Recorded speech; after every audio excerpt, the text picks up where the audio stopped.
So, failure to launch. You may or may not remember a movie. It was probably 20 years old at this point. A movie with Matthew McConaughey and Sarah Jessica Parker, where I want to say he was about 30 something, and he would not, the movie was called Failure to Launch. He would not leave the nest, right? He was still in his parents' house. He had the whole upstairs.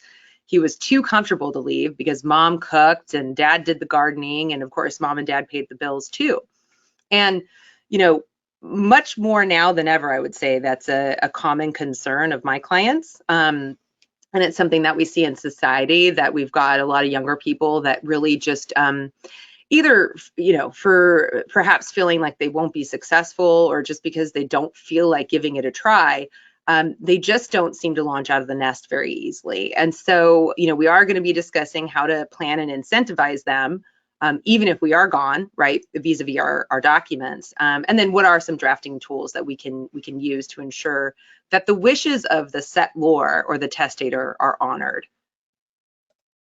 So I'm first going to get into just a couple of samples of language. I've put up on the screen just your common HEMS language.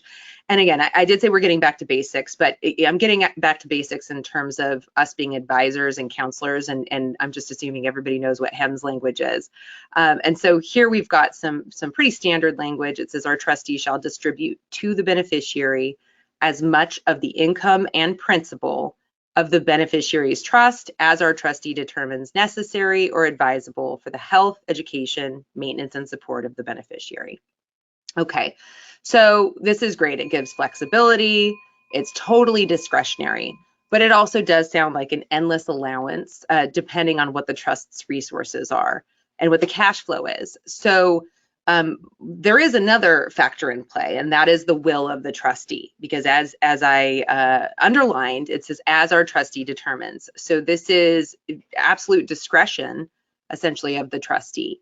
And there is a time and place for provisions like that. For example, someone comes in fact, I just had a meeting like this morning. A client comes in, she's a grown woman, no children, and says, I'd love to leave my estate to my two siblings who are fully functional 50-year-old adults, right? Okay, excellent. We don't need to think of any provisions to spur them to grow or to fly away from the nest. We don't need to protect those beneficiaries. They have no special needs. And like I said, they're successful, educated beneficiaries. So this is perfect.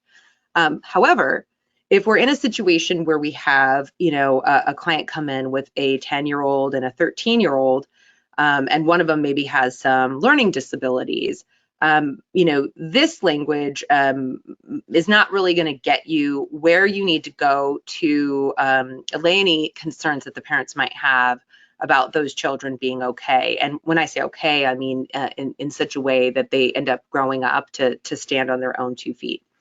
So, if we do have failure to launch children, right, or children who are just perhaps younger and haven't had a chance to launch, then, we need to sort of think of language that allows distribution, certainly for basic needs, but maybe a little bit something more detailed. So, if we had this with a Matthew McConaughey, we would run into a situation where the trust's income upon death of mom or dad would essentially supplant working income, right? And so again, if the trustee can't say no, that's an issue we're going to have to contend with.